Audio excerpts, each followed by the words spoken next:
Okay. I'm going to call to order the meeting of the Board of Health of West Windsor Township of February 10th, 2025. Allison, can you call the roll, please? Gawas. Here. Jeevers. Here. Mandel. Here. Weiss. Here. And have we adequately noticed? Yes, we've been adequately noticed on January 17th, 2025 to the Times in the Princeton Packet, filed with the municipal clerk and posted at the municipal building and on the township website. Please stand for the salute to the flag.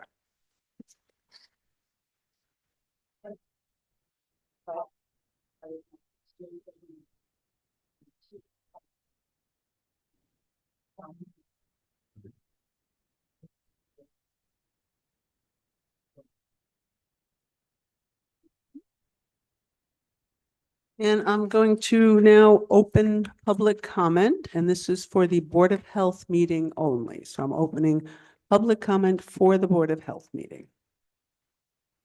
Please begin by stating your name and address, and you'll have 3 minutes for public comment.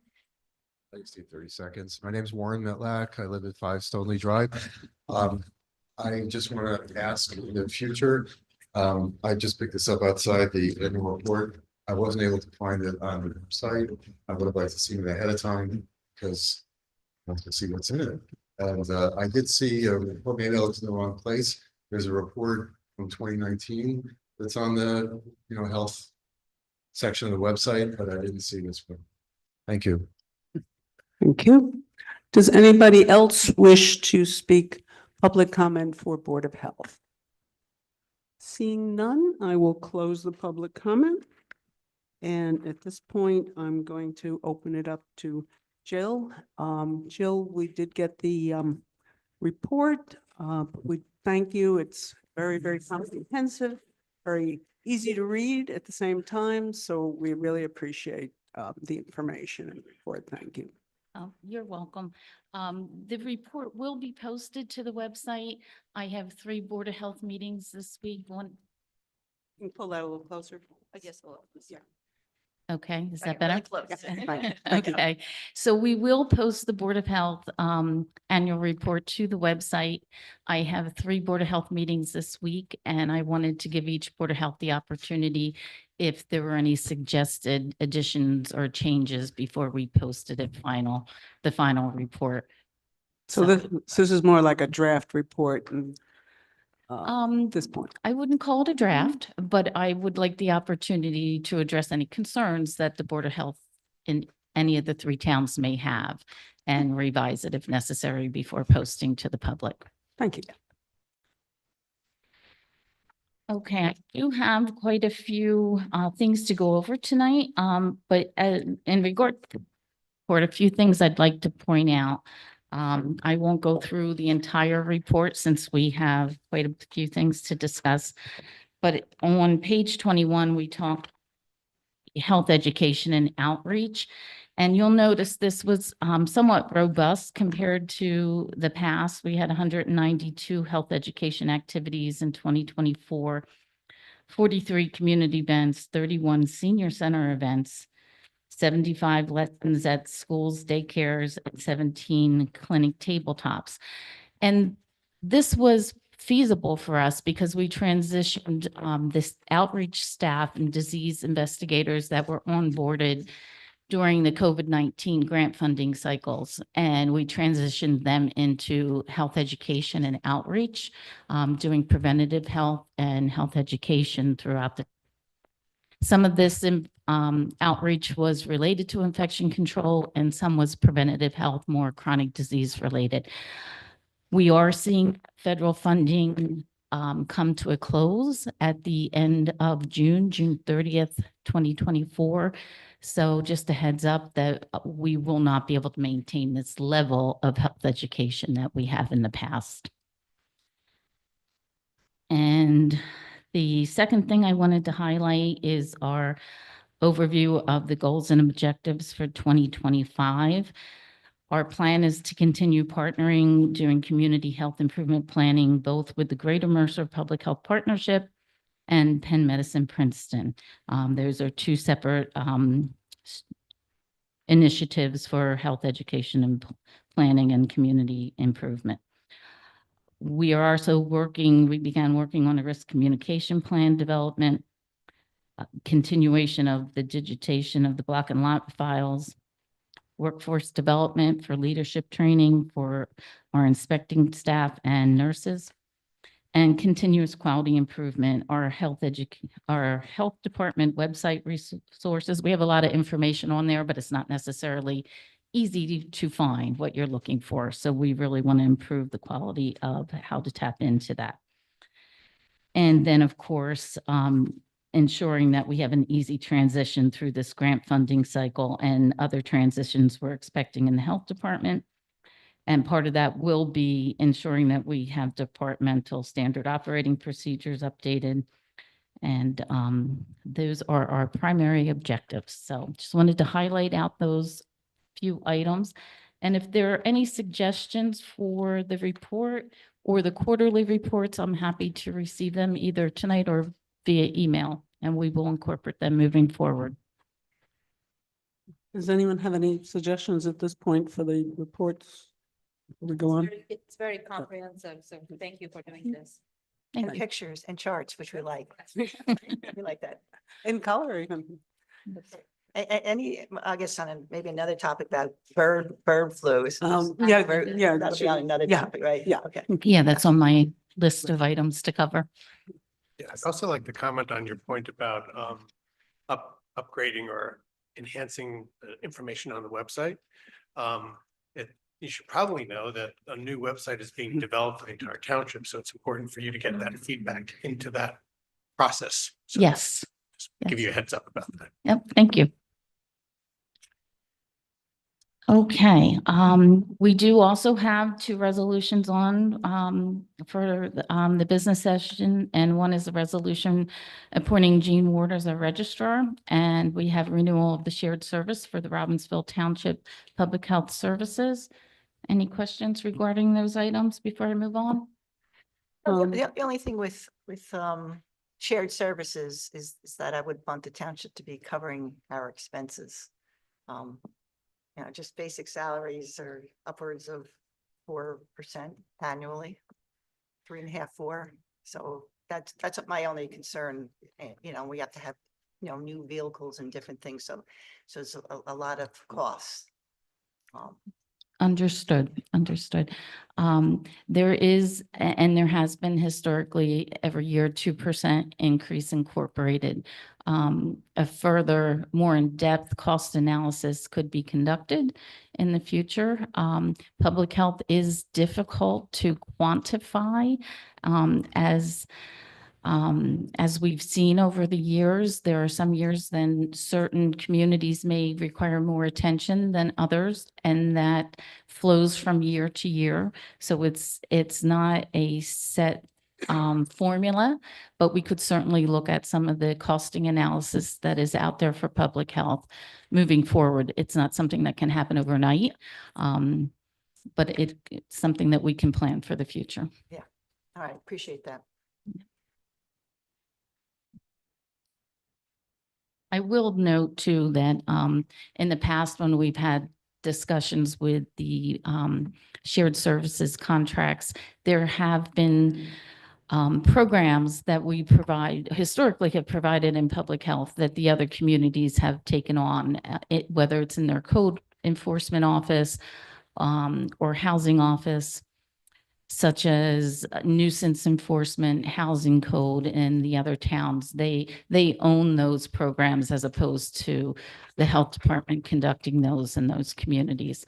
Vital statistics, pet licensing, things like that are also conducted by their clerical staff in those offices as opposed to the health department. So over the years, we have kind of reallocated those responsibilities back to those communities to keep the cost contained and the hours dedicated.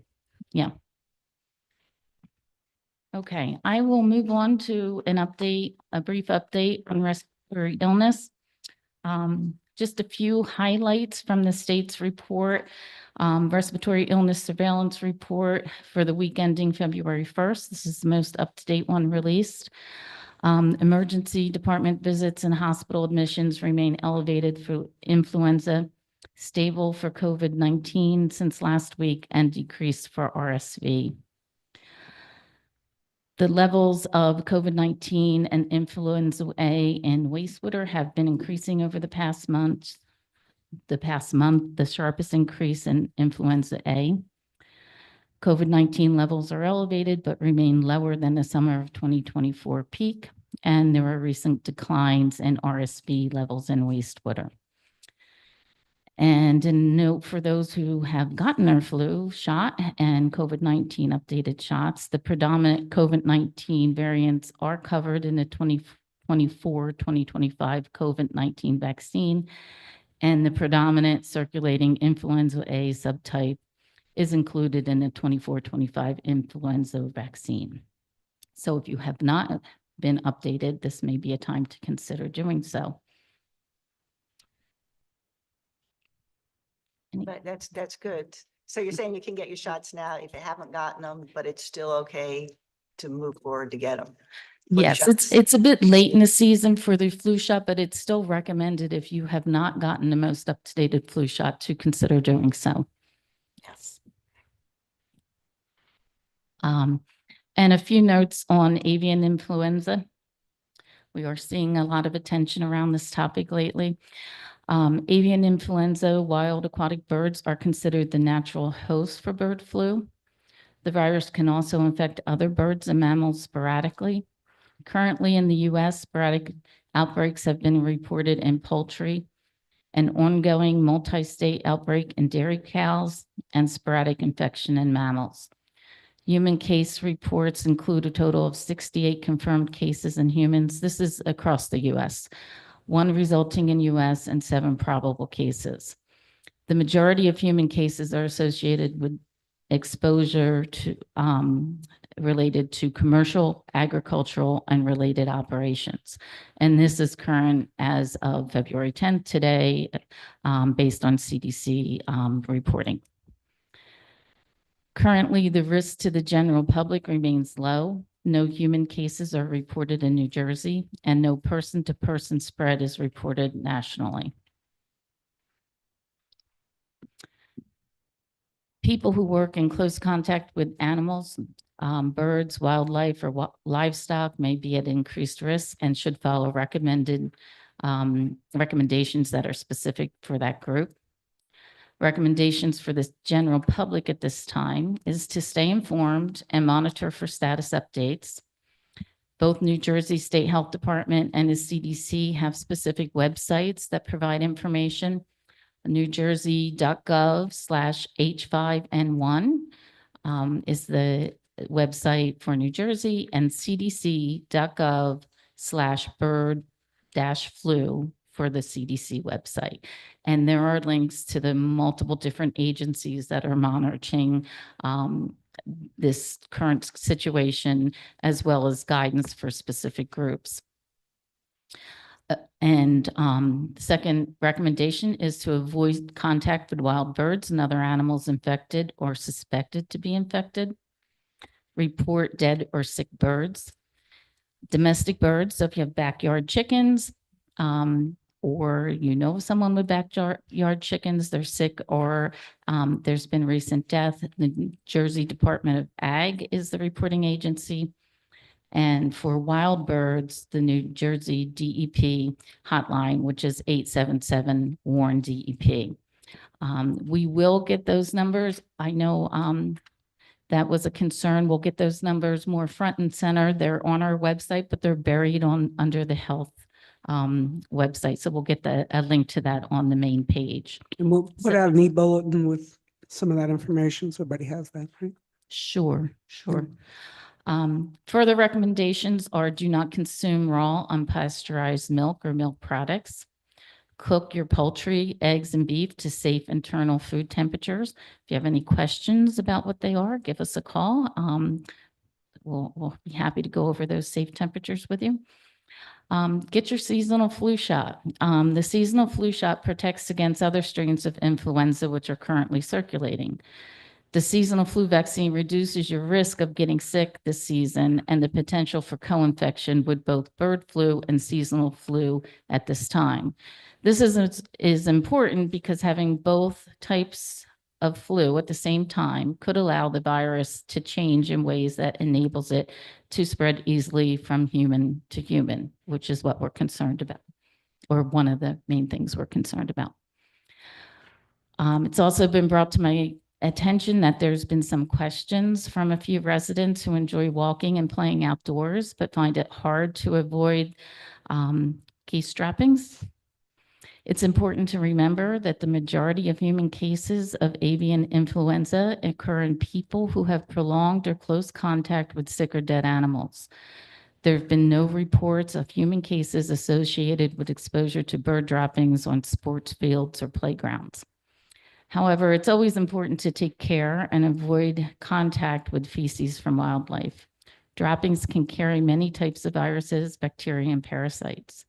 If recreating outdoors in areas with large concentrations of waterfowl and other water birds, please take care to wash clothes and disinfect footwear and equipment before traveling to other areas with domestic birds or pets.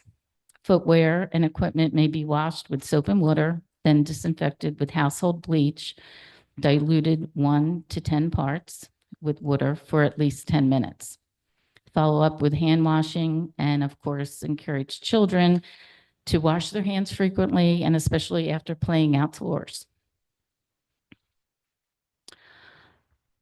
Human infections are rare. Symptoms range from mild to severe. Treatment is antivirals. If you're ill with flu-like symptoms and suspect that you may have been exposed to sick or dead birds within the prior 10 days, discuss that exposure with your physician. They are the best person to evaluate the need for further testing, and often they will call for consult with local health or state health department at that point in time. Any questions on bird flu before I move on?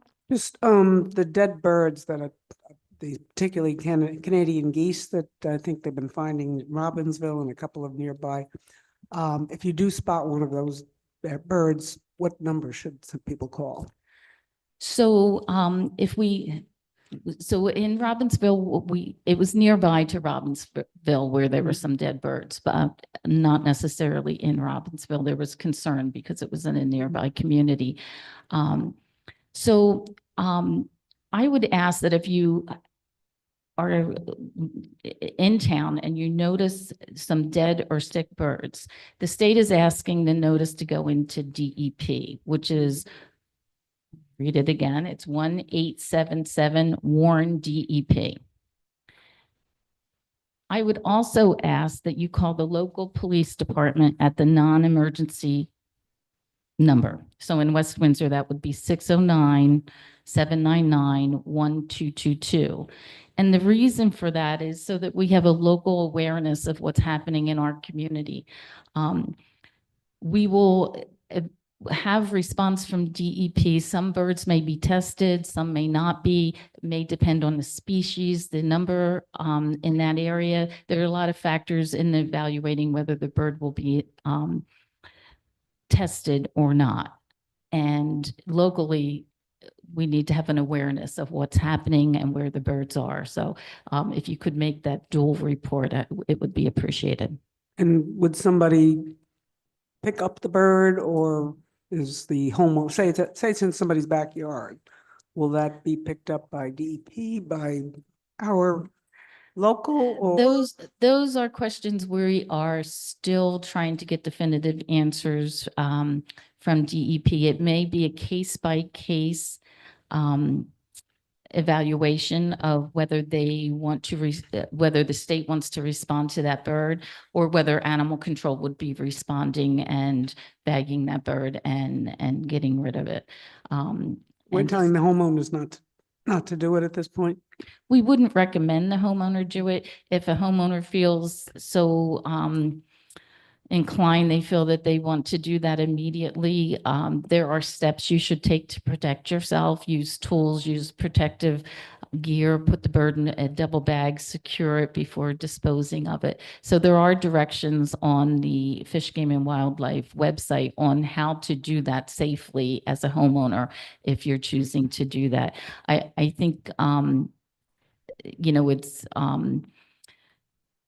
the number of birds that are being called in, it's difficult for the Fish, Game and Wildlife to be able to respond to every single report of a bird from our perspective. So we are still working out those details. And at this point, I would say it's case by case on how that bird will be handled.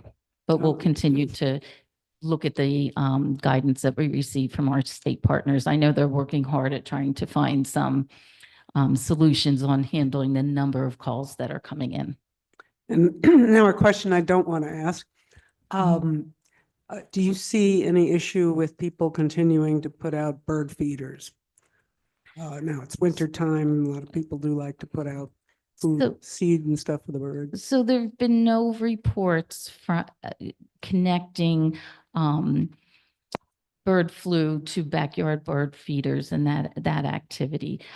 It's always wise because birds have other concerns besides bird flu. But it's always wise when you're cleaning that bird feeder and cleaning up around the area to use gloves and to use care, not necessarily specifically for the bird flu concern, but for other Well, bacterial. I'm thinking also like of not only us catching something, but any reports that this is helping spread amongst the birds. There isn't anything local with that issue? No. Not with, most people who are putting bird feeders out are targeting more different Yeah. types of birds than the waterfowl. Okay. Yeah. Any questions from council? If there's any geese droppings, let's say at a school, something like that is observed, do they call the health department first? Do they call the school, DEP? Or, For geese droppings, yeah, let's say schools. there's Right. geese droppings prevalent throughout New Jersey. So no, there's not a recommended approach at this time for clearing properties of geese droppings, I and was just concerned about the kids, they're in the right. playground. So again, the hand washing, if the shoes or the clothes are contaminated, following the recommendations for cleaning with soap and water and the bleach disinfection. Yeah. Anything further? Thing on that, did you have more to talk about? Or? I do. Yeah. I'm usually quick. I apologize, but there were a Yes. few things on the Sorry list. sorry for the list of questions. I was also asked to give an overview of the lead safe housing stats. So at this point, as you know, by July of 2024, anyone renting a home that fell within a certain timeline was required to have a certification, either a lead safe certificate or lead free certificate. So at this point, we have 76 rental properties have attained the lead safe certificate and 8 have a lead free certificate. Both are acceptable certificates. That's a total of 84. 38, it's about 50-50. 38 properties use the LU, the township facilitated contractor, and 46 use private contractors. We estimate that this is about 44% compliant, and we base that on some estimates. Since we don't have a rental registration in place in town, we are estimated this based on 190 properties, according to the tax records, have an owner with a different mailing address from the property location. So we're assuming those are all rental properties and they fall within the timeline for having to have this certificate. We did issue notices last fall, second notices to those property owners. If identified in the future, the non-compliant owners are subject to $1,000 per week fine. Once we are aware of them, we will give them notice. They have 30 days to comply, and a failure to cure would be dealt with a summons, and it's $1,000 per week for noncompliance. Any questions? Do we have any kind of time frame as to when we think we'll get to everybody that we think might have?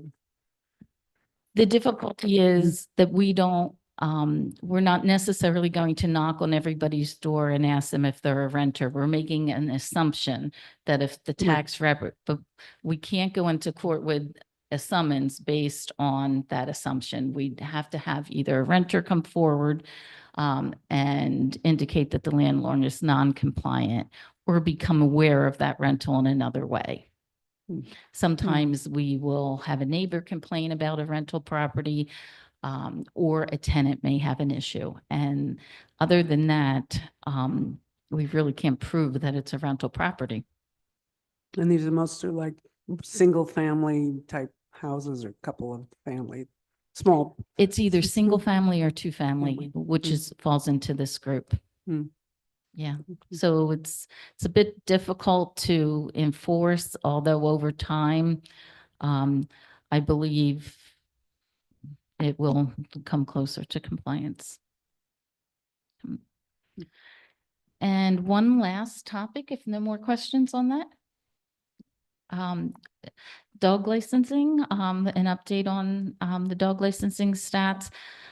We compared 2015 or 2016 with 2024 and 25. So in 2016, we had 1,043 dogs in town. In 2024, we ended the year with 707.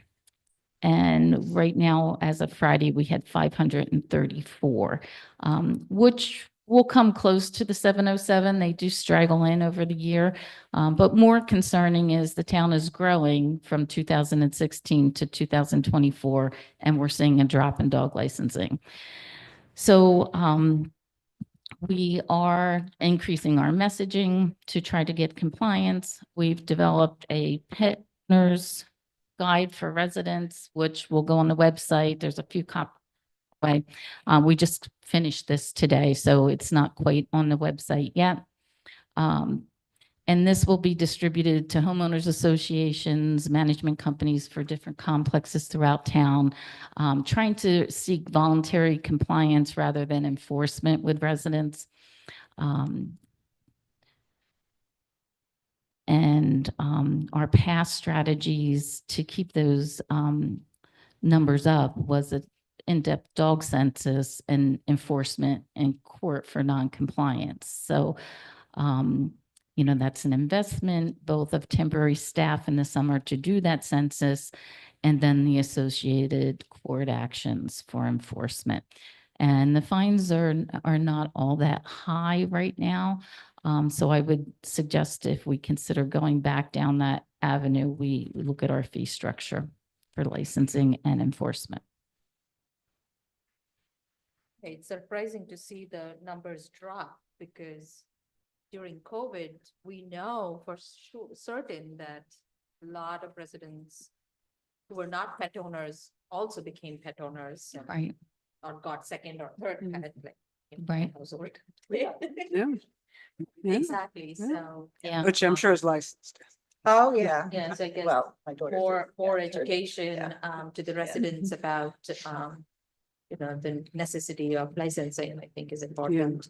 I know last time when we held the I had put a message about licensing Rabies? and there were some, no, not rabies, about dog licensing. The deadline was January Right, 31st. yeah, and we put a But bunch there of were messages. a few residents who were questioning it. Yeah. Why do we need to Oh, yeah, I get a got, pet license? Right. You know, that Mhm. was surprising to hear that, and we had to yeah. some explanations. We about had to that. go through that. It's a state law. We've gone through, yeah, it's Right. like there are people who are actually shocked that there are dog licenses. So, yeah, so I assuming there's education, I mean, I can probably go on one of my 2-mile walks and hit 500 dogs or something on any given Yeah. day. So, Have we now, reached out to the local vets and maybe try to get the information out to the local vets? We can try again. Vets are usually very good when a puppy comes in or a new dog to remind folks that they're required to get licensed. And when they get a rabies shot at their vet as opposed to the clinic, it's pretty routine language that, you'll need this for your licensing. But we can certainly send a flyer and ask each practice. Maybe Yeah. Have a flyer about dog licensing, on their bulletin Yeah. boards or whatever. Yeah. Yep. I think might be helpful. Maybe Sure. put a QR code to where they can just go and, can they fill in the license online, I would assume? When,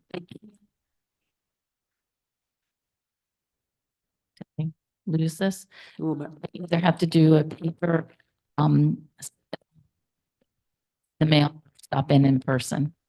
Oh, okay.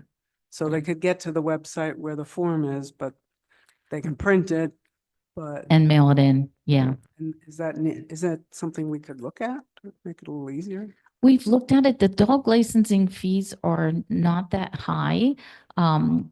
And you would incur that cost if you were paying online. You would have to pay that extra cost for processing online.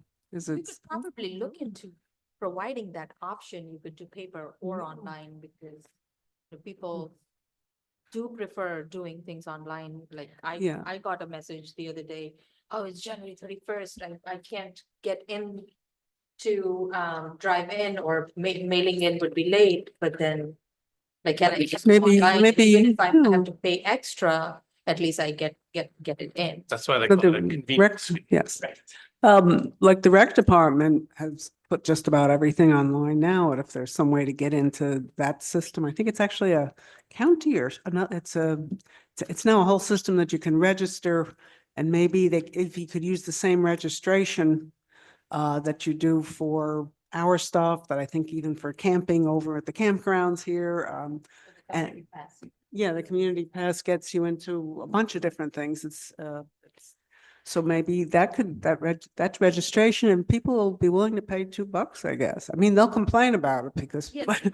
Yeah, it's a $10 license if you're not, so But fee, so we can certainly look at it, but it would be yeah, an extra couple I bucks. mean, we could charge for it, but people probably want that convenience. I think Yeah. the compliance numbers do look like they're low, and I really like to feel that dogs are getting their rabies shots and do have a license. So. Right. Well, Yeah. a Yeah, stamp mine is is- 73 Cents. cents.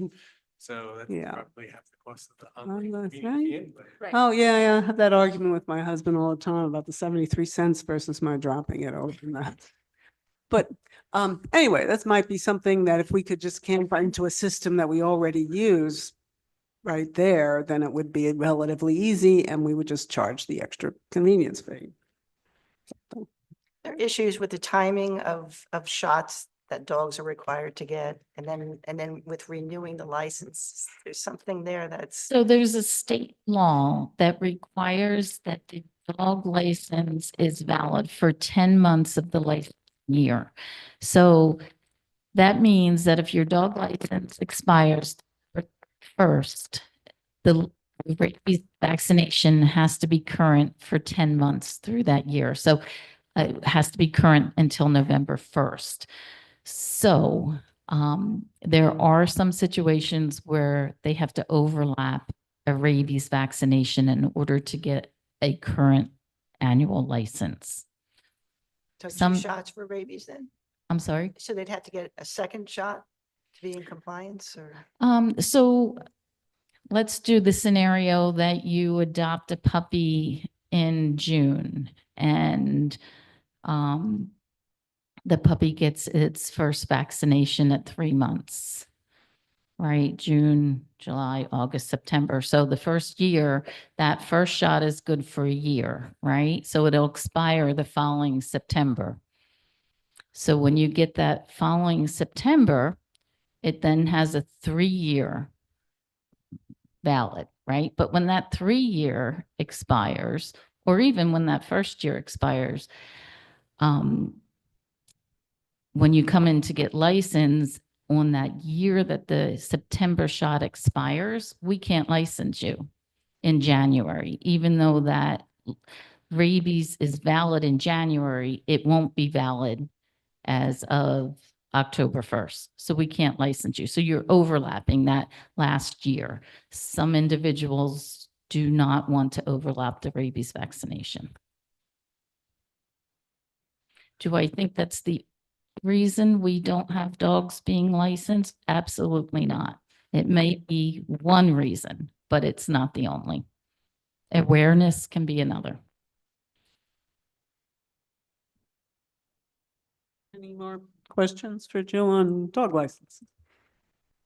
No? Or on anything else at this point? No? Okay. Thank you very much, Thank you, Jill. Jill. Thank Thank you. you. Thank you. Thank you.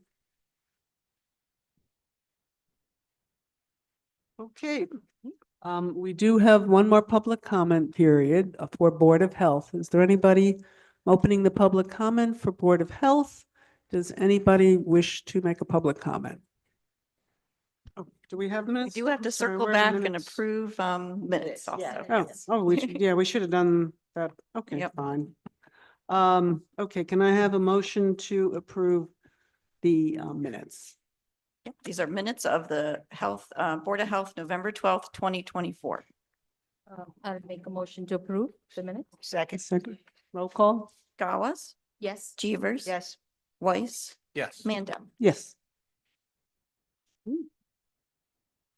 All right, now I'll open the second public comment. Minutes could have been supposed to be before the presentation, all right. Seeing none, I will close public comment. And can I get a motion to adjourn the Board of Health meeting? Salute.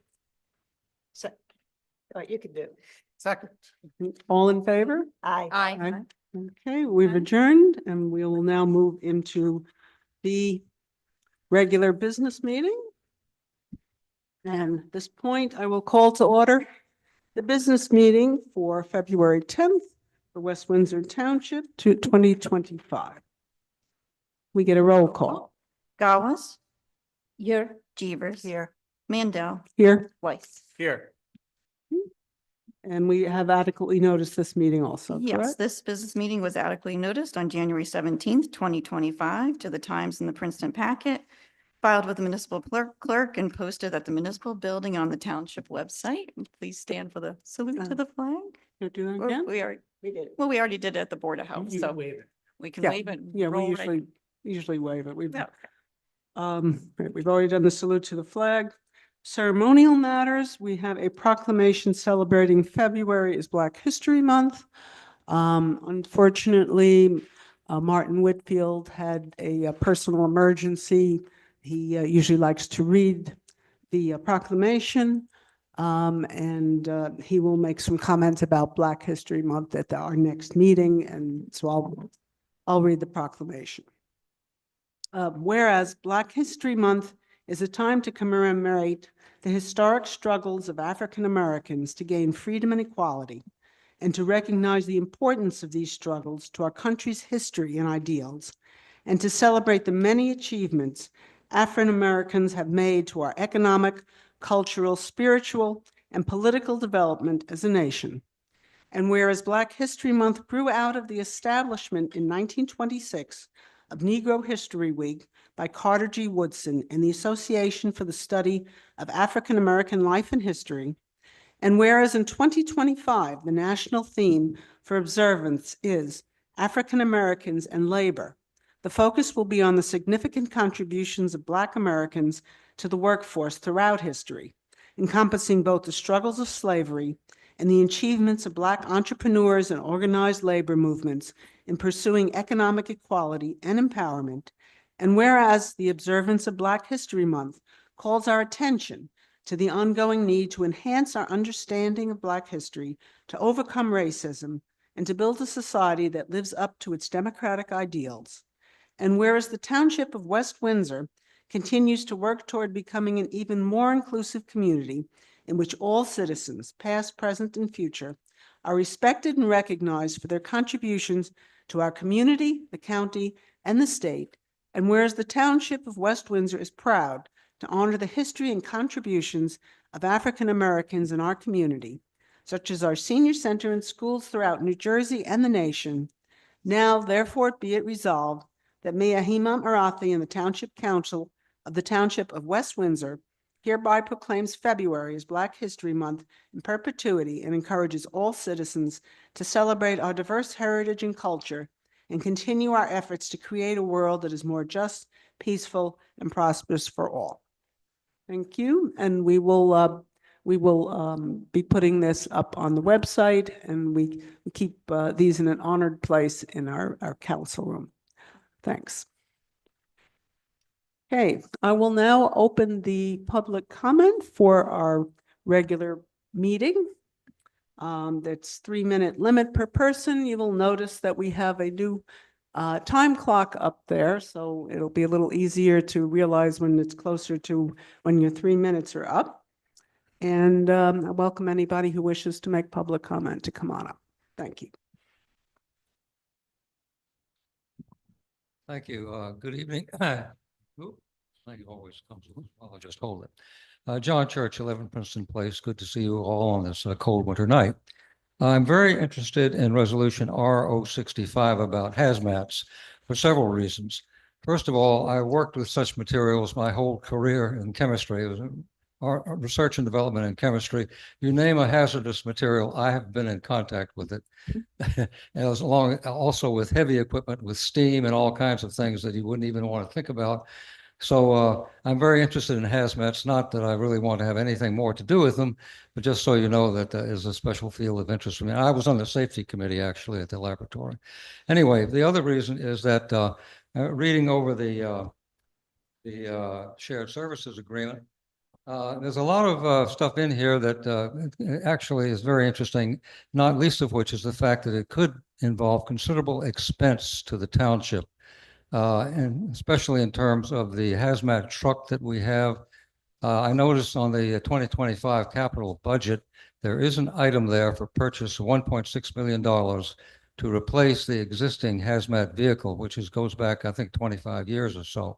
I think council would be interested in maybe examining the log books for that vehicle, just to see how many times it's been out, what it's done, how many miles it has on it, and what condition it really is.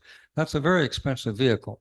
And since we're going to be servicing many other towns besides our own, I think it would be incumbent on council to be aware of the fact that it is a large amount of money and that other towns should probably contribute to the expense, this very large capital expense for this one truck. So anyway, that's all I wanted to say about R065. I look forward to further debate about hazmats in general. It's a subject I really am very interested in, and I thank you for your attention.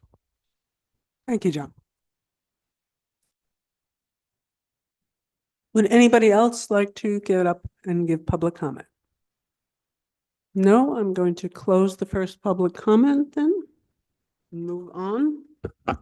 Madam President, I would like to make an announcement that there is going to be an additional resolution added to tonight's agenda that was added after it went out to the public. And it's resolution 2025-R066, which will be approving the appointment of Jean Ward as the Registrar of Vital Statistics for the Health Department. Thank you. Okay.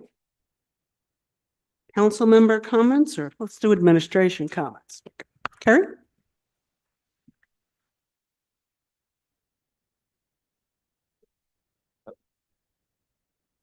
That's off. Can you press the red? I think there it is now. So we have several announcements tonight. A reminder first that the township will be closed on February 17th for President's Day. Another reminder on sewer rent is due on March 1st. It has a grace period until March 10th.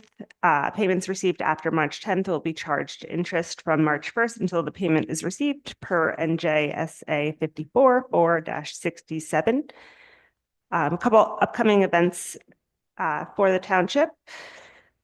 The Senior Center is hosting 2025 AARP free tax services. Appointments are required, and you can contact the Senior Center at 609-799-2400.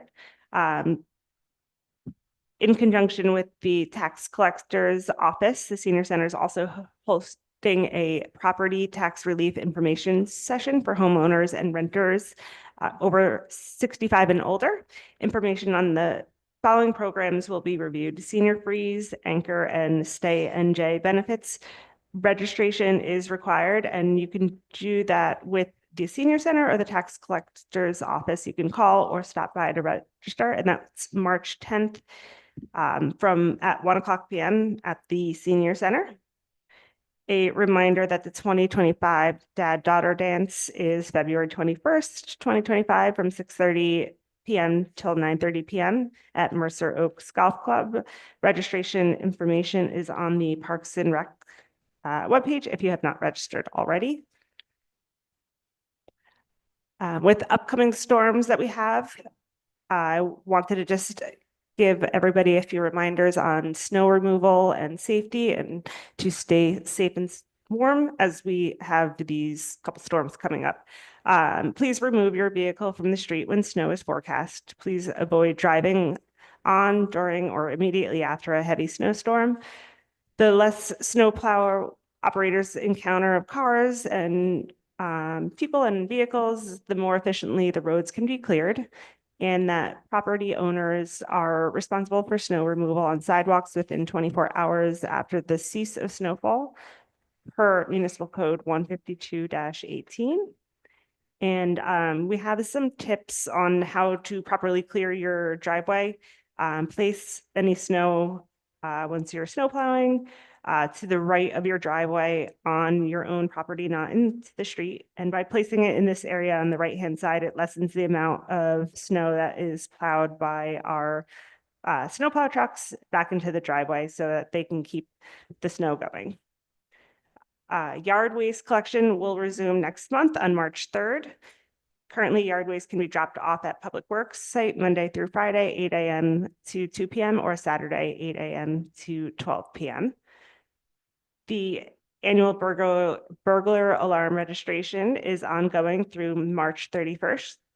Township requirements for burglar alarm registration is on the website. You can register with the police department. There is a $25 fee to register burglar alarms, and you can contact the records division at 609-799-9282.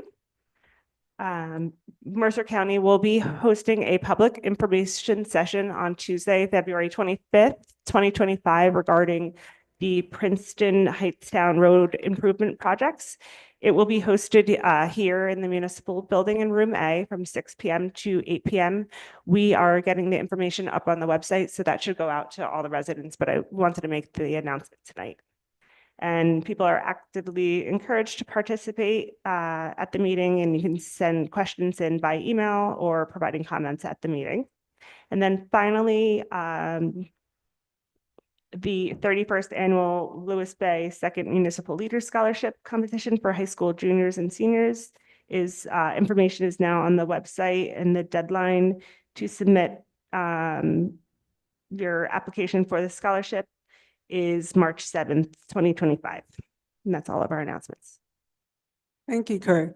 So the Route 571 presentation, 6 to 8 p.m. Where'd you say that was going to be? It will be in room A. Yeah, it will be in room A. And do you know if that's going to be a presentation, or is that going to be where they? The mayor will make a little more announcement on that. Okay. Right. Yeah, because I just actually opened that up today. It was on my desk. So it says you will have an opportunity to review exhibits, ask questions, discuss any concerns with county representatives and their consultant. So it sounds like. It sounds like the one yeah, I've been to those. Those are good. Yeah, I've been Yeah, to we those. just received the information, but I wanted to Mhm. at least get it out there so we can have it on the website tomorrow. Okay, great. Mayor? Okay, thanks. First, congratulations to Eagles and their fans for for an impressive victory. I was glad there was no controversial calls that decided the outcome. Carrie mentioned the taxes. What she didn't mention is if you have not paid, you are already late since it's 10th already. And I say that because I saw somebody drop something in the box at 5:30 when I left. That won't be picked up till tomorrow. So I don't know if you pay tonight online, whether that would be considered today or will be considered tomorrow. She, But she was mentioning the sewer taxes, so those. I hope yeah, so, but sewers are not due for another month, which is another thing I never understood. Should be same day. So anyway, so if you have not paid, please do pay. Otherwise, we have to go back and charge interest beginning of first of the month. That's a state law, not a township decision. Mr. Church, I'm going to comment about hazmat when it comes to that matter, but I hope you misspoke because you spoke about 2025 budget. I haven't seen 2025 capital budget. So unless you hacked in our system, I don't know how you know what's. Oh, yeah, that's wish list for future years. That always gets moved. Okay, that explains it. Okay, but that always, a lot of things get moved in there. That's why I was a little surprised when you said 2025 budget.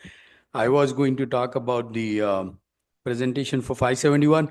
They actually had promised us 2 days, so I don't know why now they are saying only 1 day, but at least it's there 1 day. It's going to be very similar if you have attended the PSENG presentation. We expect it to be very similar. They will have display boards and you can go around and ask questions. So it's not, at least last time we spoke, it's not going to be like a PowerPoint presentation followed by question and answer. You can just come in and just like what PSENG did, go around various display boards, look at it. The plans are actually on the township website, and I will request them to post a link to those plans on the website. Again, this project was approved by council many years ago. I think it's probably even before Linda got on the council. So this is funded by federal grant. So it's not open for redesign. It's more for informational purpose only because it's been approved and funded by federal grant and approved by one previous council what it is going to be. So it's not open for redesign. It's more for informational purpose only. So those are comments for now. Thanks. Okay, thank you, Mayor. Going to the council now. Dan, you want to start?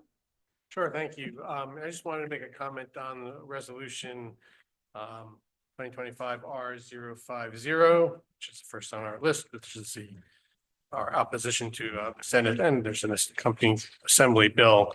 This bill is just terrible policy that will have disastrous impact not only on West Windsor but on towns all across the state. So it's a little just befuddling to see that it's being even considered in our state legislature. I realize that the probably underlying attempt is to help make it easier to convert abandoned or poorly utilized commercial properties into housing, although that ability exists already. There's nothing that's preventing that from happening now. And the underlying issue here is that this bill basically overrides local authority to make decisions about zoning, to make decisions reflective of their master plan, and to make decisions that are in the best interest of their own community. It seems to be a flagrant conflict of home rule models, and it can actually have sort of create sort of predatory behavior by developers. I just wanted to give an example. Absolutely. I'm gonna give sort of a complete hypothetical example, just for a few people in the Like the audience. co-ops in New York Yeah. Back in the For 70s. the or people who something, might yeah. listen to this later, but, and again, this is purely hypothetical, but if, for example, the property owner of the shopping center on 571, which is the home of Worry Mart and PJ's and Al John's and many others, decided that they looked at that property and they said, you know what, we can make a lot more money if we turn this into housing. So this bill basically gives them the blueprint of how to do that, and without getting the town's approval. They can slowly start raising the rents to the point where it's not worthwhile for businesses to stay in that facility, to the point where they now meet this sort of a the occupancy levels that trigger this legislation. Which to is allow not a them- high bar. It's something like only 40%. Yeah, Yeah, it's very low. and then all of Very a low sudden, bar. poof, they can basically force that to turn into housing and force the town to change their zoning laws, and that's just not okay. It's Yeah, a true. terrible policy. Yeah, it is just not- taking not good enough. the authority from Yeah. local, like entities is So, terrible. thank you, Andrea, for including some of my content in the resolution here. I think it's really important that we use our voice to let our representatives know. I've reached out to all of our representatives individually to let them know my feelings about this. And I truly hope that this doesn't get out of committee. Thank Yeah. you much. We're very No, concerned that this would be perhaps in addition to our obligation. So we have a plan, we have a number, and then we're gonna Yeah. figure out where it's gonna go. And then all of a Mhm. sudden, this could be on top Absolutely. of all of Top that. of That really worries me because There's not not- a further number. Create a higher number for you at the next round.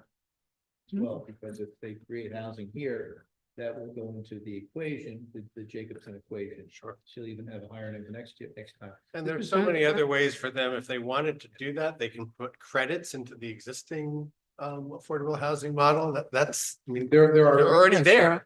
Yeah. That model It's- exists It already. exists, we already So- have that. You can use redevelopment in the conversion of. So there's lots of other ways to incent this type of change, which is not a bad thing to happen, but it needs to happen under the context of our. You're gonna see a number of bills come down the pike. This is one of them. Another one will be having the alternate structures and behind houses. Accessory. yes, that's the other one. Great. Yes, we'll probably do that one next. I said that'll probably be the next, one of the next That'll be resolutions. the next bill. Well, if it looks like it's actually going somewhere. This bill actually had an appointment in the Senate for, I think it was January 31st, and it was taken off, I noticed. So we're not sure if that's coming back in, but this one actually had a hearing at the Senate committee, so Yeah. that's why we're particularly wanting to move quickly on this one. So thank you for your time. Thank you, Dan. Sonia, I don't have any comments. nothing? Okay, Linda? Yeah, I think Andrea, Sonia and myself, last week we attended the annual swearing in ceremony for the new police officers and those officers receiving promotion. So congratulations to all of them. And, you know, we're proud of the work that our police do in the community. Please be careful when driving, as we may get another inch or two of snow, sleet, rain, turning to ice and melting away, you know, this week. There's a couple of storms coming our way. So please just slow it down and use caution. And there's also a lot of ice out there. Sometimes you think it's a wet pavement, but it's ice. So just take it easy out there. It's, you know, a couple months we'll be getting into spring. That's. I'm looking forward. Okay, February is Black History Month. We celebrate all African Americans have accomplished. In addition to the township proclamation that we just did in West Windsor, I was pleased to attend the Halo Race and Real Talk event put on by the Dutch Neck Presbyterian Church last Sunday. They used barbershop music to talk, and this is a female group, by the way, to talk about their feelings on race relations in America today. Happy Chinese New Year of the Snake. I want to thank the Huaxia Chinese School for inviting me to their annual cultural festival at High School North. Mayor was there too. I had a good time checking out the exhibits and the performances. And I want to announce that February is also National Engineers Week, starting on February 16th. So I'm wearing a Talbader Pie Engineering Honor Society t-shirt, a favorite of mine. I'm a past president and currently on the board of the Central Jersey Alumni Chapter. And I want you to please thank the engineers you know for your transportation, medical devices, electric power, food production and storage methods, computers, cell phones, and so much more. Congratulations, as Linda's mentioned, to our new and promoted members of our West Windsor Police Department. 3 of us and the mayor We watched the mayor swear them in last Monday. And tonight I want to talk about the two resolutions that we had that have a large impact on West Windsor. One of them, as Dan so eloquently talked about, was 2025 RO 50. At the last council meeting, the mayor had voiced his opposition. I think a number of us had been concerned about it. And this would not preempt the local zoning to allow the mixed-use development to replace commercial office parks and retail centers. It would override local municipality land use control in favor of developers, allowing them to build housing without regard to local zoning or prior affordable housing agreements. The resolution opposes this and describes current alternative paths for developers and the harm to West Windsor's well-thought-out master plan and zoning. I hope that our sister towns in Mercer County, as well as the rest of the state, pass a similar resolution to stop this bill. Please let the governor and our state and assembly members know that you oppose it. Our 2025 RO 51 resolution is support of an early voting location in West Windsor Township for the 2025 primary and general elections. In the 2024 election, despite written requests, West Windsor did not get its own early voting location. This created long lines, unequal voting opportunities, and likely negatively impacted voter turnout for West Windsor residents. So the mayor and council are requesting by resolution an early voting location for this year in a central location in West Windsor. Here again, please let our officials know at the state and county level, as well as the Board of Elections, know that you would like this opportunity to vote early locally. Thank you. Okay. Moving along to regular business here. Allison, did you have anything to add? I do not. No? All right, we have no public hearings, so if you want to get to the Okay, consent. the agenda. consent agenda is bills and claims. Okay. Does anyone have anything they wish to pull from the bills and claims? Nope. If not, then can I get a motion to approve? So moved. Second, Roll call? Gawes, Yes. Jeevers, yes. Weiss, Yes. Mandel. Yes. Thank you. Recommendations from administration and council clerk. Okay, 2025-R 050, resolution stating opposition to Senate Bill S 1408. 2025-R 051, resolution in support of an early voting location in West Windsor Township for the 2025 primary and general elections. 2025-R 052, authorizing the appointment of Amber Henry as a member of the Human Relations Council with a term to expire on January 14th, 2027. 2025-R 053, authorizing the mayor and clerk to execute a grant application for a local recreation improvement grant with the New Jersey Department of Community Affairs. 2025-R 054, authorizing the business administrator to purchase two Savan IM 7000 copiers under New Jersey State Contract 24-F00D-52426 from Roche Americas Corporation, care of Atlantic Tomorrow's office, $25,958.10. 2025-R 055, authorizing the increase of the second one-year extension of contract with Scheidler Excavating Company, Inc. for snow removal services for $120,000 for a total not to exceed $190,000. 2025-R 056, authorizing the business administrator to purchase equipment and installation services for new security camera system upgrades for the municipal court from Johnston GP Inc., doing business as JCT Solutions under New Jersey Cooperative Purchasing Alliance Contract CK04, County of Bergen, subcontract 24-38 for $14,390. 2025-R 057, approving an additional extension of reservation of sewer capacity for the project known as Senior Living at Bear Creek, PB 19-13. 2025-R058, authorizing the business administrator to execute change order number 1F from Top Line Construction Corp. For the project known as the Bear Creek Resurfacing Project for a decrease of $16,292.65 for a revised total not to exceed $693,253.42.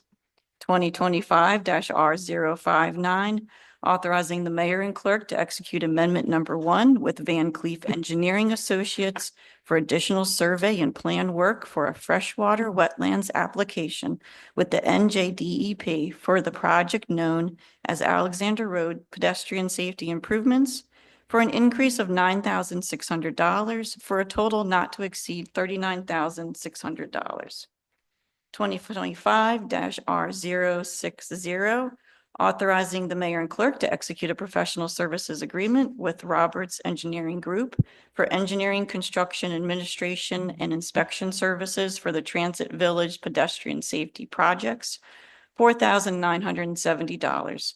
2025-R061, authorizing the business administrator to purchase 3 2025 Ford Escape all-wheel drive vehicles for the Department of Code Enforcement from Paramus Ford, Inc., doing business as All American Ford of Paramus under Bergen County NJCPA bid number BC-BID-24-43 for $84,298.08.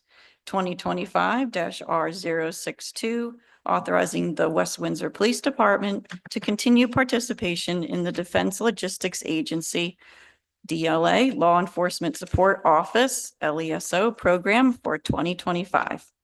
2025-R063, authorizing the business administrator to purchase 15 Axon Fleet vehicle cameras for the police department under New Jersey State Contract T0106, 17 Fleet-00738 from Axon Enterprise, Inc., and authorizing the mayor to execute said contract.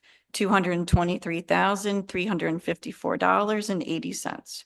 2025-R064, authorizing the mayor and clerk to execute the renewal of a shared services agreement between West Windsor Township and Robbinsville Township for the provision of public health services. 2025-R065, authorizing the mayor and clerk to execute a shared service agreement with Mercer County for provision of hazardous materials response within Mercer County. And 2025-R066, approving the appointment of Jean Ward as the Registrar of Vital Statistics for a term of 3 years to expire February 17th, 2028. Thank you, Allison. Would anybody like anything pulled? I'd like to pull 2025-R065. Okay, would anybody else like anything else pulled? No? Allison, can we go ahead then and vote on everything up to R064 and also including R066? Okay, so approval for 2025-R050 up to 2025-R064 and 2025 Dash R065 No, 66. We're- 65 is I'm sorry, 666. 66. Right, we're leaving 65 out of this for now. 65 out. Okay. Can I have a motion to approve essentially everything but R065 that was just enumerated? Salute, Second. A second. Roll call, please. Gawas, yes. Jeevers, Yes, Weiss, Yes. Mandel. Yes. Thank you. Okay, before we do R065, I would like to then have a motion to approve it. We don't, we'll discuss after we get a second. So moved. Second, Second, okay, open for discussion. Linda, if you'd like to say something first, or you can let the mayor give his. well, let me go first. Let me make, I just want to make a few comments about this. Shared services agreement is a brand new agreement. Prior to this proposed agreement, the township has been operating under the intra-county mutual aid and assistance agreement with participating units in Mercer County. West Windsor, Hamilton, and Trenton were all taking on responsibilities for hazmat calls in Mercer County. In the past few years, Hamilton pulled out of the mutual aid agreement, leaving only West Windsor and Trenton to cover hazmat calls for the entire county. There wasn't any agreed upon direct funding given to West Windsor or Trenton in the mutual aid agreement.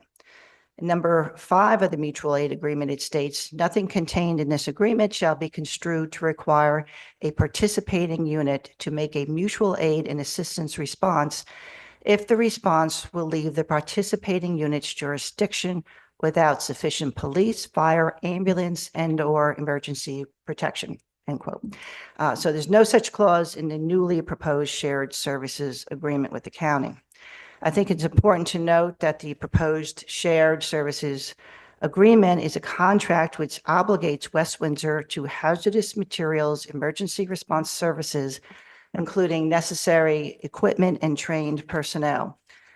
West Windsor's primary response area for hazmat calls would include West Windsor, East Windsor, Hightstown, Princeton, and Robbinsville. Robbinsville has been added to West Windsor's hazmat service area. The contract also states that the secondary response areas may require West Windsor's hazmat team to be, quote, be called to perform hazmat responsibilities outside of their primary response area due to the availability of the other hazmat teams or a request for additional assistance, end quote. The only other hazmat team is now Trenton. While the contract does mention reimbursements for such things as annual physicals and $25,000 annually to West Windsor to offset costs related to the management of the hazmat team, there is not a full commitment from the county to pay for new hazmat equipment or vehicles. In the township's 2024 capital budget, as I mentioned during executive session, it was projected for 2025 that the township would need to purchase $1.95 million for 2 new hazmat pieces of equipment. In addition, there was projected $500,000 for a new ambulance and funding to refurbish the other 2 ambulances, which were purchased in 2024. And I believe they're not operational right now. Hazmat calls can require a hazmat truck, fire engine, and ambulance. In terms of increased personnel coverage and overtime for all this, it is unclear.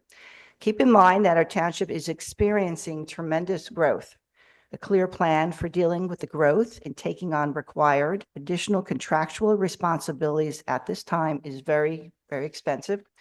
The council will be receiving the 2025 municipal operating and capital budgets later this month. Then we'll begin to have a more in-depth understanding of the fire and EMS proposed budgets. In talking with the mayor, I think it's, I've mentioned this, he's mentioned it to me or to us, that it may be time to hire a consultant to meet with our fire EMS chief, volunteer fire chiefs, and township management to take a close look at how fire, ambulance, and hazmat calls are being staffed and the actual costs, including additional staff and overtime. Consideration of the county transitioning to it being the sole provider of hazmat services for the entire county is something to be looked into for the future. I think the mayor wanted to answer some of that, and then we'll let everybody else on the council ask questions and also comment. Okay, thanks. First thing I want to make clear, based on Linda's comment, is that hazmat response has nothing to do with volunteer fire or EMS response. They're completely different. Volunteer fire companies don't respond to hazmat calls. Only the certified hazmat qualified people do. She did correctly say that Hamilton, West Windsor, and Trenton were covering the county, and Hamilton pulled out. That's a different reason I don't want to talk about in public. This is just, a lot of people ask me how we work with the county or whether we work well with the county, and this is an example of being a good neighbor.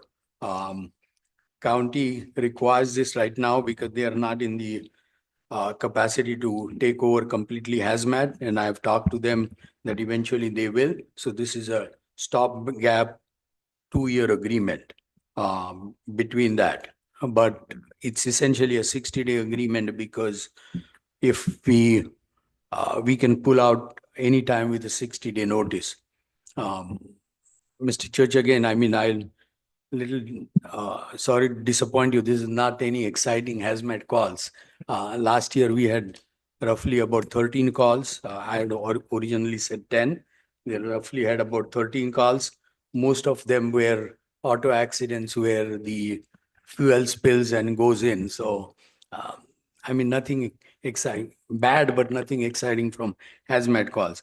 Some of the other calls were leaking propane tank, chlorine leak in pool facilities, and couple of calls where somebody dumped garbage in the parking lot or someplace that couldn't be identified. So just be safe and call hazmat.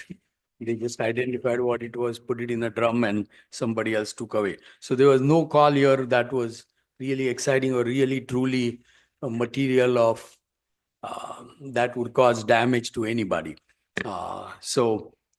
The other thing is whether if we sign this agreement or not, we will have to respond to calls at least in West Windsor. Oh, by the way, out of the 13 calls, 5 were in West Windsor, 4 in Princeton, 3 in East Windsor, 1 in Hamilton. So essentially it was 8 calls, not 13 calls, because 5 calls were in West Windsor. We would have had to respond to those calls anyway.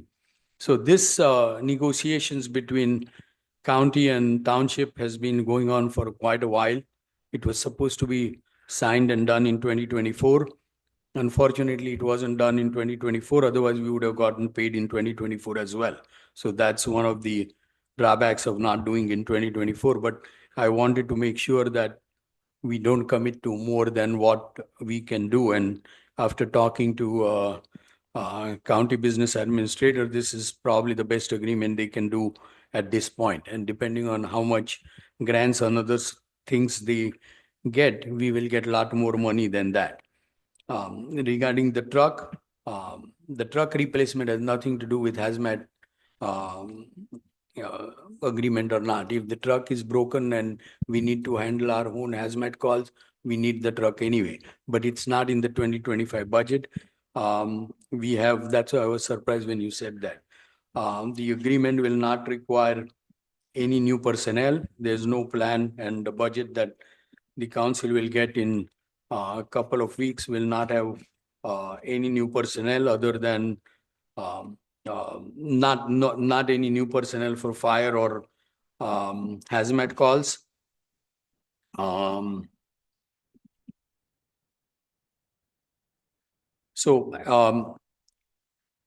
I've received a number of questions from council. I've tried to respond as best as I can.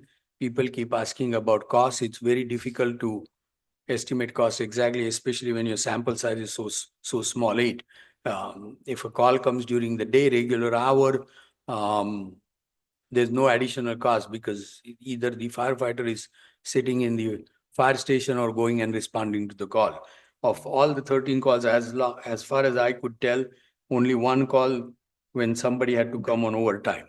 And I forgot whether the call was in West Windsor or outside West Windsor. I forgot to look at that. But out of the 13 calls, only 1 person. So it's not as if there's a lot of heavy lifting that the township will have to do. Originally, the county wanted a 10-year agreement, and I didn't agree to that. I think 2-year agreement is a reasonable short time. I mean, of the 2 months out of the first year are already gone. So 1/6 of the first year is gone because somebody asked me why not sign 1 year.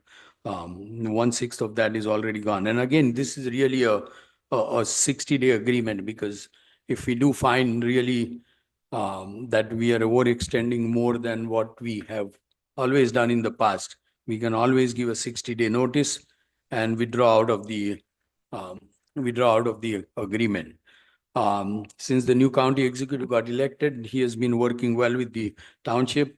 There's several things that we have done together. So I would like to extend our hand to county and keep us in the agreement. It's up to the council if they want to vote for it or not. If they don't vote for it, we will continue to do provide hazmat mutual aid. If a call comes, I cannot morally tell them don't respond. I just can't as a person tell them don't respond. So the only thing that will happen is we won't get paid. We will continue to do what we are doing unless the council passes a resolution separately and forbids anybody from leaving town. So as a mayor, I believe that this is the best agreement at this time and helps the county out. And the county has worked with West Windsor on various issues. And I will strongly encourage the council to support the agreement. It's for an up and down vote, and we will continue to provide services no matter what their decision is. It's just whether we do it as a mutual aid or we do it as a shared services agreement where we get paid.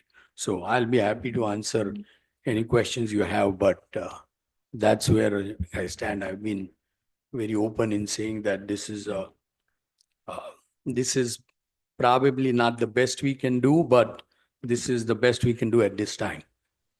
Thank you, Mayor. Dan, did you have anything to say on the? Nothing to add. Nothing? Sonia, did you want anything?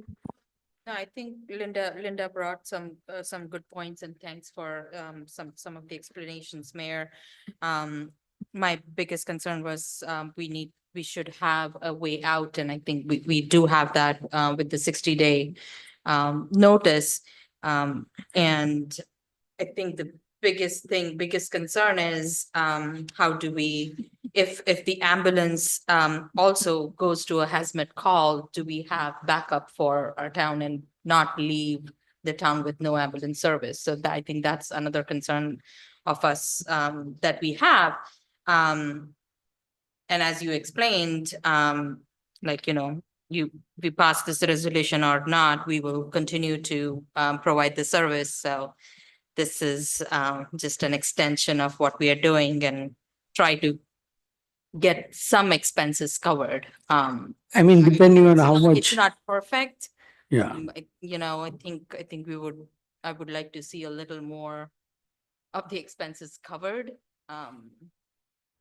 Well, the Uh, equipment, the problem is the gonna be equipment, yeah. the equipment. And, but like you said, I mean, I know the capital, it's a picture of, from year to year of, a little bit of a roadmap too, of what we're gonna buy, but, the current hazmat truck is this year 26 years old, so, and we're guaranteeing that we're gonna have the equipment that's gonna be here, it's gonna be working, and I guess are you saying that we're not gonna pay for any new hazmat equipment in our capital budget for 2025?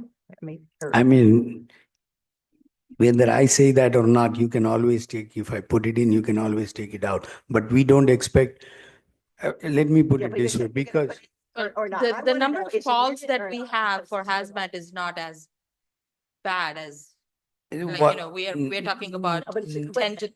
to 13 calls. The question is, the wear and tear of the truck. mean, it's- We provide the service to the county or not, we still have to provide that service to our own town, right? Even if we give the 60-day notice and pull ourselves out, we are still responsible for. Yeah, I mean, it's Well- 8 calls. It's not like if Right. it was 800 calls, then you can talk about wear and tear. And see, the other important issue, the point I'm trying to make is that there's no additional expense, equipment expense because of this agreement. I'm not saying we won't have expense for hazmat. There's no additional expense because of this agreement. In fact, there's a good chance that if you sign the agreement and they apply for the grant and we get the grant, it will defray some of the cost of the equipment. That's a much better chance than having to spend money out of pocket to buy something simply because of this agreement. That is the point I'm trying to make. No, there's no additional cost required because of this agreement. And the only reason I'm not very definitive is I just met with John to go over the capital budget, and I don't expect, that's why I was surprised when he said 2025. I thought he hacked into our system. So No, So- we have a 5-year plan in our book, so. yeah, but I mean, those get moved. I mean, know. anything that's not in last year's budget, it's just a number 20 on years, I'm paper. sure. Uh, Yeah. So that very likely I do expect not to be in this year's budget. I mean, there's no hard commitment since I haven't given you the budget, but I don't expect it to be in 25 budget.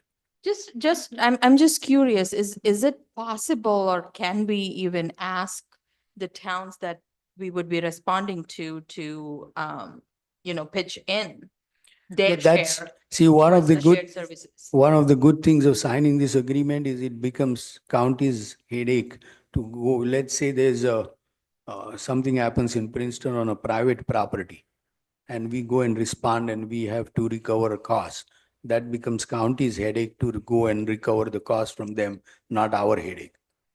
Okay. Yeah. But I then mean, coun- we are, coun- we are county- not, we are But- not signing agreements with East Windsor, Hightstown, Robbinsville. We are signing agreement with the county. So the county is going to pay us. What county does with those three towns is county's issue between county and those towns, right? Okay. But we are not signing agreement with individual towns. Right, right. Yeah, so county is going to pay us whatever is specified in the agreement plus Whatever they recover. whatever grants they get. And given county's finances, I think I stretch them as much as I can stretch them. Look, I mean, the question to me isn't, do we sign this and then just keep them mutual aid? The question would be, we want to stay in this business forever, or not? I mean, it doesn't make any sense for us to give free mutual aid to everybody for the next couple of years and then not get any money from anyone. So, so to me, the main thing I think we want to look at as a policy, which you say the county is already looking at some way of getting where they take over this business in some manner. I have suggested to them, but the county's hands are full. I mean, those of you who know, county's hands are full. I mean, last year they had such a hard time just coming up with a budget.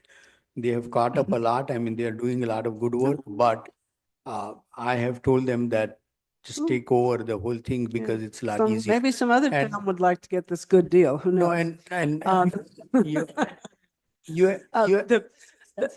Yeah. and So, the agreement we are signing is very similar to agreement Trenton signed, and you saw that. yeah, It's not- I got a hold It's of the not track any agreement, different yes. than what Trenton signed, so Mhm. it's a very similar agreement. Mhm. Yeah. So my big thing would be, do we really want to be in this business long-term? And there's no way I would say, let's pull out in 2 months, because that would leave everybody in the lurch, and I don't think anybody here wants to do that. It impacts everybody's safety. So I would want to think, like in a year, I would want us to be looking at this and saying, or actually before the year is up, and say, is this something we want to still be doing in a year? And if it isn't, then give the county enough notice to either see if another town is interested in doing it, a contractor, or whether they want to do it.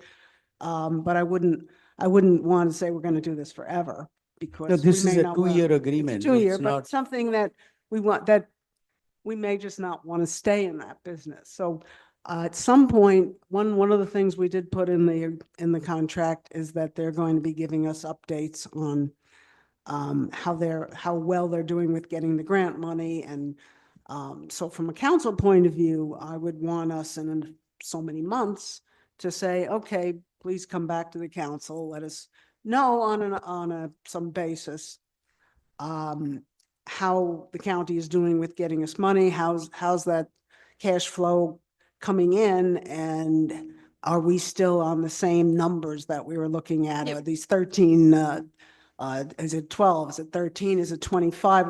Where are we in terms of expenditures also? So- Maybe what you're saying saying is looking like for some updates. in maybe 1 year Yeah. before 2026 budget season, maybe we can circle back and get an update on where we are with it. We probably need to look in like 6 months, what's happened so far under the contract. And then that would give us a thing to say, maybe in next year's budget, maybe we want to say that's when we want to move out of this, or maybe we'll just say this looks okay and we can work with this for a while. So I would like a chance for us to get an update so we know where we stand somewhere before yeah, that I mean, next budget. something, if suddenly 6 calls come and 3 anthrax call comes, then you will definitely hear. If it's just some car No, spilling no, oil, I no, mean, I'm I'm not going to come and looking more tell for an the- overall broad Yeah, picture. but I for- mean, that, Are we actually getting, like a lot of it's an unusual contract because most of it doesn't say you're getting paid. Most of it says we're going to try to find some money for you. And I think in most cases, they're going for those grants for Trenton also, and I'm sure Trenton needs them. So I expect that they will be going after them. But we want an update, just like, like, since they're going to be required to give us an update. I don't expect to see that cash in 2 minutes in anybody's pocket. I expect it's going to take a little while. So we would want to see some of those updates. So council has an idea of where this is going for the future. So I would suggest that maybe we put it in our calendar in August or September. Yeah, As a little reminder to call and say. we're Right. here. Well, and that's why we put that. Something simple. Right. The ladies will tell you, I don't like to generate reports for the sake of generating reports. We don't have Yeah, manpower. so- They will tell you. I very Well, much, there's only Okay, 6 I'm- calls. It should be a very easy report. All right. Well, I will figure out a way of keeping you updated, but I I will generally tell you don't. which commit to giving agenda. you Quarterly reports because we don't have the manpower. And I don't like. All right. I don't think we need Okay. quarterly report. I will- I'm thinking like maybe end of this year, we could get an At the update. end of the year, I will give you a report as to how we have worked. Put it on the agenda and we'll give you plenty of advance notice saying. Yes. Please go to the county Yes. if they haven't been giving you regular reports, give you, here's where it looks like we're getting our money in, and then some sort of a summary of what kind of calls we've made and, whether other kinds of for next year's budget, we'll be a little bit even more ready if we're going to have to buy all kinds of equipment that isn't covered or things like that. We'll know a little bit Oh, more. absolutely. And that you will Mhm. get. I mean, just to prepare next year's budget, we need to know too how much we expended and how much we got back and whether Right, we had so- to spend how out should of that, pocket. You know, Well, Yeah, they have. well, okay, well, they have and what I have. So, okay, I'm just saying it's not totally off the hook. We will want to watch and see what the We- money we- looks I like. will give And you. I'm sure you do I- too. By end of the year, I will give you a report. Wait a minute. Okay, we'll work out the time, no problem. Are there any other questions or comments? I just wanted to clarify, because I don't know whether you changed it, that you said you're not going to put in any new hazmat equipment. By equipment, do you mean the truck or do you mean, we're only talking about this truck? Linda, I don't think he's able to hear it. Yes, for the 2025 capital budget, then are you saying that you're not going to put in for those two, let's call them vehicles instead of equipment, right? Because it's, what was it? 1.6 million and 350,000. So that's $1.95 million for those two. things. Again, I mean, So is that it in or I- is it not? in? I am not making a firm commitment because I have not finalized the budget. But the statement I made, and I will stand by that statement, that there is no expense that will be required solely because you signed this contract. If we need to buy XYZ, we need to buy XYZ for our own use, whether you signed the contract or not. I don't expect the truck to be in the budget. That much I will tell you because we did look at it and moved a few things around today. Within 2 days, I'll finalize that with John, but I don't expect that truck to be in the 25 contract. And what about new personnel for fire? and There's definitely hazmat? not because of this thing. Every one of you, specifically, but- no, every one of you, because I was sitting with John and going over priorities, every one of you have listed new personnel in EMS, DPW, police as a priority, every one of you, whoever submitted council priorities. So we are going through that. So again, my comment is it's not, if we do have new personnel, it's because the council suggested that as your priorities, not because we signed the hazmat agreement. Every one of you signed, and I'll bring that paper back when I present the budget. Well, I understand that, but it's begging the question this year, because we weren't gonna ever not do that hazmat this year. But it's begging the question between the county and those calls, and the county's expanding. Every town is building and building more. And building more. So we get to a certain point where regulations, and then we get to the breaking point where we say, we can't do this anymore. We want you to take over. I mean, it's just us in Trenton right now. So, I mean, that's I think the question to kind of look at for this year. I mean, if we reach that breaking point, I will tell the county we can do it this year and get out in 60 days. I will do that. And that's one reason why this has taken 6 months to sign. I mean, we started probably last August or September, and we didn't get any money for 24 because we didn't have any agreement. But I just wanted to make sure we don't, and we also waited to make sure until Trenton votes on it, to make sure we have exactly similar, other than the thing that you added. Our agreement is very similar to what Trenton did, and you have read the Trenton's agreement. So if I do think we are getting overextended, I will withdraw ourselves. But again, we are not hiring any new people because of hazmat. I mean, for 8 calls, if I need a person, I'm in trouble. If I need a person to hire a person for 8 calls, I'm in trouble. There's something seriously wrong.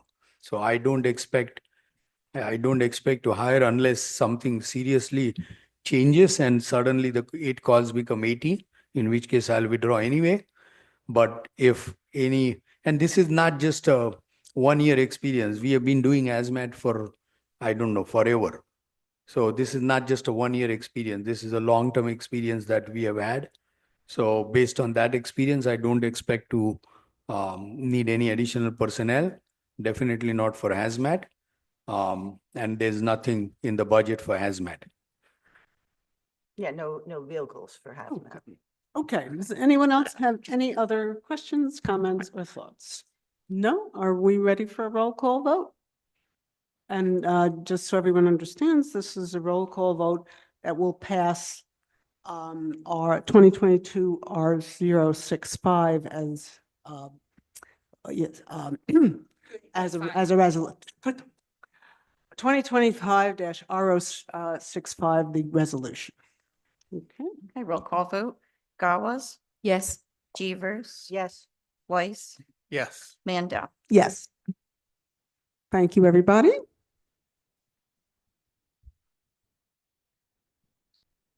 Okay, moving along.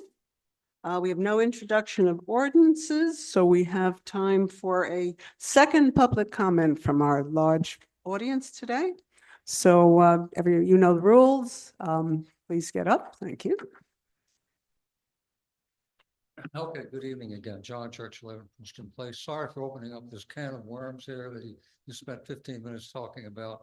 So we'll look for the capital budget. And as you know, I keep an eagle eye on the budget. So if it, we'll see what happens.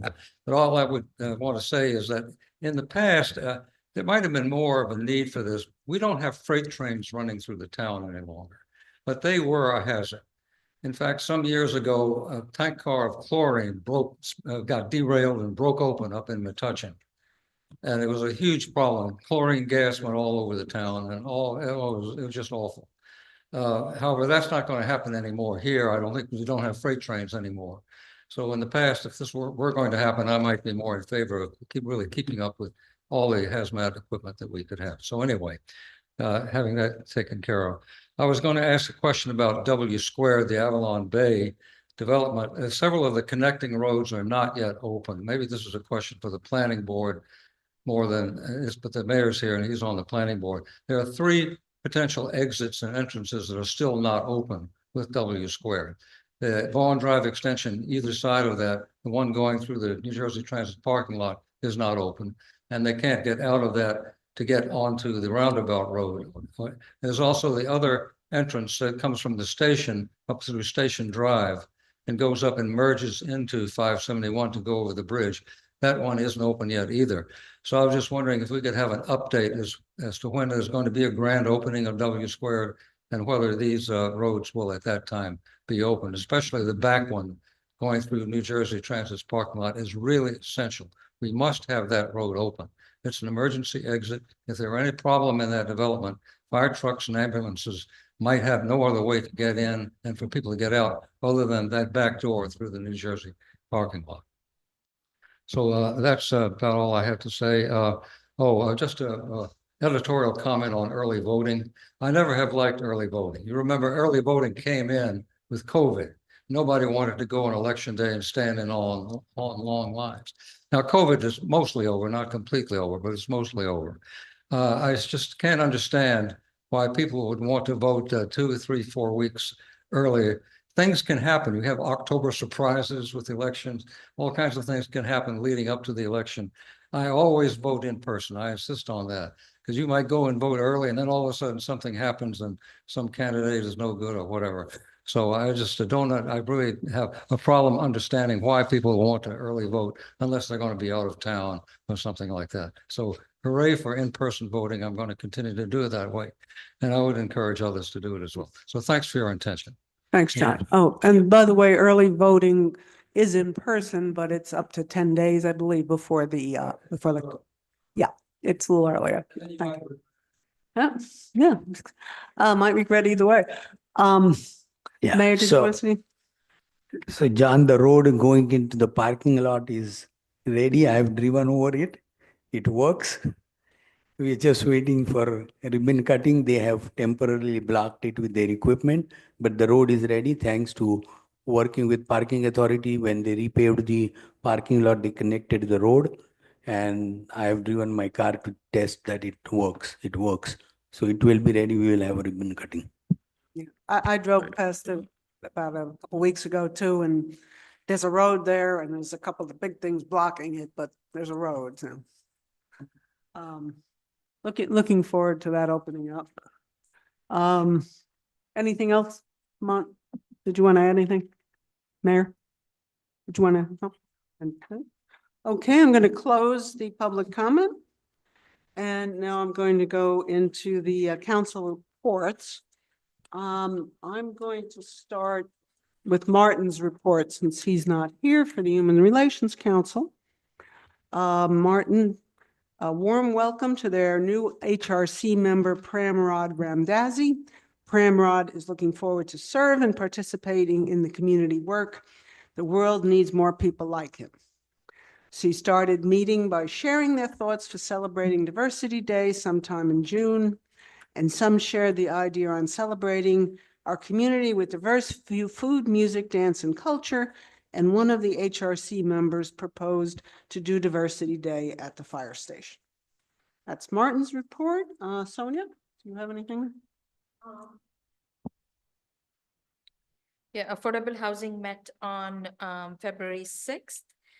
They had their reorg meeting also at that same meeting. Tom Calabria continues to be the chair and Jean Jacobson the vice chair. They were voted in. During that meeting, members also took a look at, they reviewed the senior living at Bear Creek, the final site plan. The committee did not find any issues with it, so they were supposed to send a memo to the planning board. I believe it goes in front of planning board next week, the Bear Creek site plan. That development is going to have the senior living I think 220 total units with 51 being affordable. So I think it's like a weird 23% is what it comes to. The attorney actually informed us that DCA will be moving forward. I think they're going to put it in that no window bedrooms will not be allowed. So even though we lost the battle, West Windsor, when we had that lawsuit, I think West Windsor played a big role in getting Fair Housing Act implement the no bedroom rule. So I Right, right. think we lost the battle, but we won the war. Yeah, yeah. Things, I think that was discussed in length. Oh, we did good. So we did good. We can't go back, but going forward, I think that's going to be implemented very soon. Children from now on that have a window will be thanking nice. West Windsor Health. Right. Okay, yeah. That's it. Parking Authority meets this week on Wednesday, and the Emergency Management Council is also planning to meet on February 18th. Dan? So the Board of Ed met on the 28th of January. Two important issues to chat about. One was they presented the 2024 financial audit, which show that they're in a very good financial position. The reserves are good. There's no deficiencies. There's basically no corrective actions, and there's very clean audit. So it's good. And also, in the context of financial statements, they presented the first of probably many overviews of the 25-26 budget. Two items of interest of where there's going to be some significant increase in costs. One is in healthcare, about a 10% increase there. And in transportation costs, about a 4%. Transportation is a big cost for the district. Well, it's on a $90 million budget, so 4% is not a rounding error. Yeah. The next Board of Ed meeting is actually tomorrow. The rec department didn't meet, is not meeting in February, and just to some continuity with the parking authority. I don't know if you've driven down Wallace Road, but the fence is up. The fence is up. It looks They nice. put it up this past weekend. Yeah, I saw that. Have to go look. Now let them out. The Board of Ed, they haven't discussed anything about rezoning of the schools or moving to K-5 yet, No, right? Yeah, that was the, That's. you learn a lot of Super Bowl parties. Yeah. It's like all of a sudden. It's like, oh, okay. Dan? That's it. Thank you. Linda? The Shade Tree Commission held a brief special meeting on February 3rd. Helen Rankin was reelected as chair and Ellen Clancy was elected as vice chair. Commission approved a letter of support for a FOAS grant proposal to the state's Green Acres program for a walking and hiking trail in town. The trail would be named Moses Tunda Tatami Trail. We already proved that they move forward with the grant. Arbor Day is tentatively scheduled for April 26th. Thank you, Linda.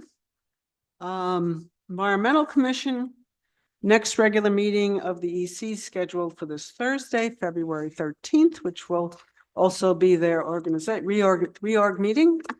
And on Tuesday, February 4th, I attended a meeting with Francis Guzik, Dan Delbrumilski, and the Commissioner and Chair Ephraim Books and Elliot Gordon to review the Sustainable Jersey recertification requirements and the timing. The current points were identified as well as future points based on our West Windsor projects that'll be followed up by the Environmental Commission, and they're confident they'll be able to continue to be able to qualify for the highest silver certification again this year. And that's that. Are there any more administration updates at this point?